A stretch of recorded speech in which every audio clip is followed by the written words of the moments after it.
D'où viennent tes cheveux indiens? Les cheveux indiens que tu achètes sur le marché pour te faire belle, d'où proviennent-ils? Il est question de cela dans cette vidéo aujourd'hui.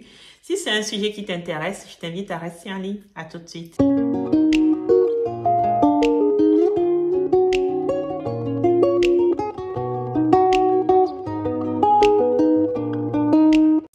Hello, coucou les amis, j'espère que vous allez bien. Moi, je suis en pleine forme.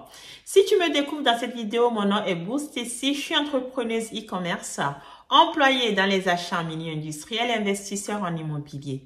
Je viens sur cette chaîne te parler de business. Je te parle essentiellement de business avec l'Inde, mais je viens aussi beaucoup te parler de cheveux parce que moi-même, je suis dans le business des cheveux puisque je te vends sur mon site internet www.cnoe.com des cheveux indiens de vrais horaires tels que je porte encore aujourd'hui.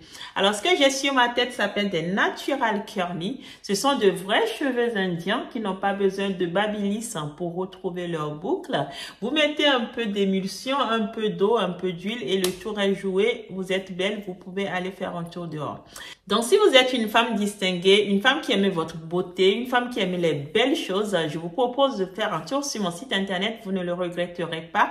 Vous y trouverez des cheveux lisses, des cheveux bouclés, des cheveux ondulés, des cheveux kinky. Bref, toutes sortes de cheveux en tissage ou encore en perruque pour vous faire belle. Donc, comme je le disais tantôt, j'avais envie de venir te parler aujourd'hui des origines possibles de ces cheveux. Parce que, comme leur nom l'évoque, les cheveux indiens viennent essentiellement de l'Inde. Quand ce ne sont pas des cheveux vietnamiens ou encore des cheveux thaïlandais ou encore des cheveux chinois qu'on essaye de te faire passer pour des cheveux indiens, normalement, les cheveux indiens viennent de l'Inde.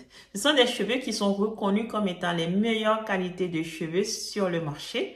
Tout simplement parce que la femme indienne manipule très peu ses cheveux. Elle est à l'origine des cheveux qu'on appelle des cheveux caucasiens, c'est-à-dire les cheveux qu'ont des personnes de peau blanche ou encore des personnes de peau asiatique. Donc, ces cheveux qui sont lisses ou bouclés que nous rêvons pour beaucoup de porter. Mais à la différence en fait des femmes européennes, la femme indienne va très peu manipuler ses cheveux. Elle va utiliser beaucoup d'huile pour les sublimer. Elle va utiliser beaucoup d'essences d'origine naturelle pour leur donner du volume, pour leur donner de la longueur. Mais comme elle va faire très peu de couleurs, pour ne pas dire pas du tout de couleurs, ou les rares fois où elle va devoir cacher ses cheveux blancs, elle va utiliser des produits plutôt naturels. Ça fait qu'elle a des cheveux, elle a une chevelure magnifique. Elle a des cheveux tout simplement sublimes. Ces cheveux sont reconnus aujourd'hui sur le marché comme étant les meilleures qualités de cheveux. Parce que quand ce sont de vrais raw hair indiens, ce sont des cheveux qui se fondent naturellement avec les cheveux des blancs, mais aussi avec les cheveux des asiatiques, c'est-à-dire des chinois, des thaïlandais et autres, parce que les indiennes sont aussi des asiatiques. Mais ces cheveux, curieusement, fondent aussi très bien avec nos cheveux de noir. Je peux te montrer. Moi, j'étais allée à ma coiffeuse. Là, ce que je porte, c'est un tissage.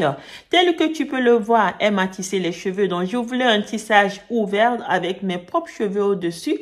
Et une fois qu'elle a fini de tisser mes cheveux, elle a fait un lissage. Elle a lissé mes propres cheveux pour poser en fait sur les cheveux indiens qu'elle m'a tissé.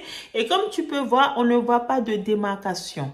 C'est-à-dire qu'en fait, mes cheveux viennent se confondre. Et d'ailleurs, il y avait d'autres clientes dans le salon, tout de suite, sans même qu'on ait eu à parler de cheveux au préalable, qui ont dit « Waouh, comment on voit aucune différence? Ces cheveux sont vraiment magnifiques. Elles se confondent avec vos cheveux, madame. » Tout simplement parce que ce sont des cheveux de vrais cheveux humains.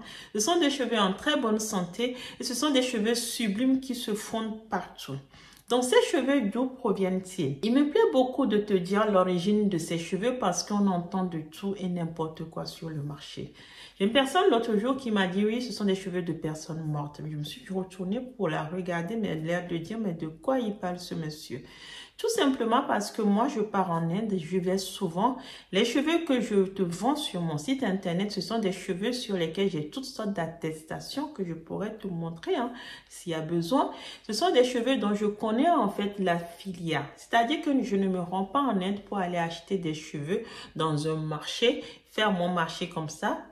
faire du picking pour venir en fait te vendre. Non, j'ai un process clair, j'ai une approche achat très claire puisque c'est ma fonction dans la vie. Donc, je mène en fait mon business de cheveux de la même façon que je drive en fait mes différents projets achat au bureau. Et je peux te dire aujourd'hui que les cheveux que je te vends ne viennent pas de la tête de personnes mortes. Ça vient d'où? Ça vient de temples indiens. C'est-à-dire que culturellement, les Indiens ont pour habitude d'aller offrir leurs cheveux à leurs divinités dans différents temples, notamment deux grands qui sont très connus en fait en Inde. Quand ils sont satisfaits de quelque chose, en fait, d'une œuvre que leur divinité aurait fait dans leur vie ou de quelque chose qui les a remplis, d'une réponse positive qu'ils ont eue à la suite de différentes prières qu'ils ont faites. Alors du coup, en fait, quand ces Indiens sont satisfaits, que ce soit des femmes ou encore des hommes, ils vont dans des temples, donc pour remercier leur Dieu, ils offrent leurs cheveux. Ces cheveux, en fait, longtemps étaient brûlés. On ne savait pas quoi en faire parce que ce sont des cheveux humains. Qu'est-ce qu'on en fait? C'était brûlé. Mais dans le même temps, la population indienne est pour la plupart pauvre. Donc, à un moment donné, on s'est posé la question. D'un côté, on brûle ses cheveux. De l'autre, il y a une demande sur le marché. Puisque dans le même temps, la femme de couleur que nous sommes en fait dotée de cheveux crépus, même si nous adorons nos cheveux crépus, et moi la première j'adore mes cheveux crépus, même si nous adorons nos cheveux crépus, de temps en temps nous rêvons de ces cheveux sublimes. Donc nous achetions toutes sortes de cheveux synthétiques sur le marché en fait pour nous faire belles. Donc, l'Indien a regardé son problème de manque de moyens financiers pour aider ses adeptes dans le temple et il a regardé en fait le besoin exprimé sur le marché des cheveux, de vrais cheveux qui pourraient durer longtemps. Donc, du coup, ils ont décidé en fait de mettre ces cheveux qui longtemps étaient brûlés, de les mettre en fait aux enchères. Bien évidemment, il y a des usines qui ont poussé un peu partout dans le pays. Là, je vous raconte une histoire qui date de plusieurs dizaines d'années, parce que les vrais cheveux naturels sont apparus sur le marché il y a peut-être de cela une cinquantaine d'années, voire une soixantaine d'années. C'était réservé à une certaine élite, vraiment une certaine catégorie de personnes. Maintenant, on veut toutes les porter et ça se banalise en quelque sorte, si je peux dire. Même si la très bonne qualité de cheveux, tels que je les porte là, reste toujours réservée à une certaine élite puisque ces cheveux ont leur coût. Donc, en fait, du coup, l'Indien ayant regardé son problème financier et ayant aussi constaté ce besoin sur le marché, a décidé donc de mettre ses cheveux aux enchères. Les usines poussées un peu partout dans le pays viennent récupérer ces cheveux, donc les acheter, faire leurs offres, les acheter, les ramènent donc dans leurs usines, les bons les gardent tels quels, c'est ce qu'on appelle les cheveux remis en fait, tels que issus de la tête des donneurs ou des donneuses. Les bonnes usines les gardent tels quels, les lavent en fait, les shampoingent, les lavent correctement, leur font des masques pour après les peigner, les lisser si vous voulez pour nous revendre sur le marché. Donc ces cheveux sont achetés par des entrepreneurs comme moi qui vous les proposent sur le marché. Ça, c'est une origine possible de vos cheveux indiens. L'autre origine de vos cheveux indiens, ce sont tous ces cheveux, en fait, qui pour le coup sont des cheveux non remis, que les femmes indiennes qui ne vont pas donner leurs cheveux dans des temples vont dans les salons de coiffure et quand elles se coupent leurs cheveux, en fait, les coiffeurs gardent ces cheveux pour vous les vendre. Ou parfois même, elles se font couper leurs cheveux pour les vendre, pour se faire de l'argent. Comme ça, il leur en reste encore un peu. Parce que normalement, dans les temples, quand c'est enlevé, on leur fait la boule à zéro. Mais il arrive aussi souvent que les femmes indiennes se font couper les cheveux chez elles ou dans les salons de coiffure pour commercialiser ces cheveux, pour se faire un peu d'argent, si je peux dire. Donc, vos cheveux issus de cette filière se retrouvent aussi dans les usines, sont travaillés et sont renvoyés vers la Chine comme étant des cheveux non remis. Et les Chinois les travaillent avec d'autres produits chimiques, ainsi de suite. Et ça se retrouve aussi sur le marché. C'est pour ça que tous ces cheveux naturels sont beaucoup banalisés maintenant avec des prix qui vont du simple au double. Et puis la troisième source possible des cheveux non remis à nouveau, qui sont aussi des cheveux indiens, mais pareil, ce sont des cheveux non remis puisque ce sont ces cheveux en fait que les femmes indiennes, quand elles peignent leurs cheveux à la maison comme ça, comme vous et moi nous pouvons faire dans notre salle de bain, elles retrouvent en fait des chutes de cheveux dans leur peigne. En Inde, ces chutes ne sont pas systématiquement jetées comme vous et moi nous le faisons. Elles le prennent, elles le mettent en boule, elles se le gardent dans un coin. Vous avez des personnes dont c'est le boulot qui passent comme ça de maison en maison pour aller collecter ces boules de cheveux. Et donc, pour payer ces femmes sont rémunérées, sont payées pour leurs cheveux en fait, et ramènent ces boules pareil vers les industriels qui vont minutieusement les débouler, si je peux dire, les rendre droits en fait, les travailler pour les renvoyer vers la Chine ou les vendre aussi depuis l'Inde, ça existe aussi. Mais sachez que les cheveux indiens ne sont pas ici de la tête de personnes mortes. On ne va pas déterrer les morts ou on ne va pas enlever la chevelure de personnes mortes en Inde avant d'aller les enterrer. Non.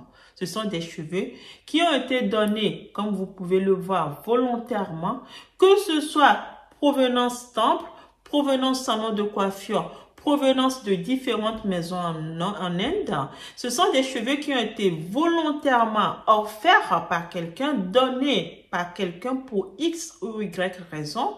Et ces cheveux se retrouvent sur le marché. Mais vous conviendrez que l'idée derrière, c'est toujours pour gagner de l'argent. C'est-à-dire qu'en fait, comme c'est une population pauvre et que les gens ont besoin de l'argent, quelle que soit la source de ces cheveux, on veut en tirer profit, on veut gagner de l'argent. Donc, ce sont des personnes qui sont conscientes de ce qu'elles font. Je veux dire même des adeptes des temples qui vont offrir leurs cheveux dans les temples. Quand vous les interpellez dans la rue et que vous leur dites que leurs cheveux se retrouvent dans nos pays européens, qu'on les vende à prix d'or, croyez-moi, c'est pas pour ça qu'ils n'iront plus donner leurs cheveux. Parce qu'ils voient tout de suite l'aumône, ils voient tout de suite le don qu'ils font. Si leurs cheveux donnés dans des temples pour remercier leur Dieu peuvent permettre de satisfaire des différentes femmes ici dehors qui peuvent se sentir belles avec, et de surcroît permettre de gagner de l'argent pour après offrir à manger à d'autres personnes qui sont dans le besoin en Inde, pourquoi se priver d'offrir ses cheveux? Donc, on pourrait presque dire que ces personnes qui offrent leurs cheveux maintenant en Inde contribuent d'une certaine façon à ce commerce, en fait, pour permettre au temple de disposer des moyens nécessaires pour subvenir aux besoins des adeptes des mêmes temples qui sont dans le besoin. Donc, je veux dire, c'est pas une filière non connue. Il n'y a rien d'illégal dedans. Quand vous achetez des cheveux en Inde, que vous les rameniez vous-même ou qu'on vous les expédie, un bon industriel qui a une traçabilité de son produit vous le livre. Vous avez différentes sortes de certificats. Vous en avez même jusqu'au certificat de santé délivré par des médecins pour prouver que ce sont des vrais cheveux qui ont une certaine traçabilité et qu'on ne fait pas tout et n'importe quoi. Il y a tellement d'idées reçues sur le marché des cheveux indiens qu'il m'a semblé nécessaire de venir vous éclairer là-dessus aujourd'hui pour vous permettre de continuer à faire vos choix en toute connaissance de cause. Ces cheveux, quelque part, ont un rôle écologique. Quand vous les achetez parce qu'ils durent longtemps et que vous allez pouvoir les garder pendant des années, vous ne renouvelez pas votre stock tous les 6 mois. Quelque part, vous faites des économies, mais surtout, vous faites du bien à l'environnement. Ces cheveux vous rendent beaux, ils se posent naturellement, ils sont sublimes, ils sont juste magnifiques sur vos têtes. Donc, j'avais envie en fait de venir vous éclairer sur ces origines pour vous permettre d'être à l'aise dans vos choix. Donc, ces cheveux, comme je vous le disais, sont disponibles sur le site internet www.senoe.com. N'hésitez pas à aller faire un tour. Et puis, si vous êtes une personne qui habite dans la sous-région ouest africaine ou que vous pensez être de passage à Lomé au Togo, le 18 novembre, je vous invite, venez nous visiter pour l'inauguration de notre boutique Senoe Beauty Shop. Nous nous ferons un grand plaisir de vous recevoir, de vous montrer nos produits et de vous raconter l'histoire de ces produits. Je vous remercie beaucoup. Très bonne journée. Au revoir.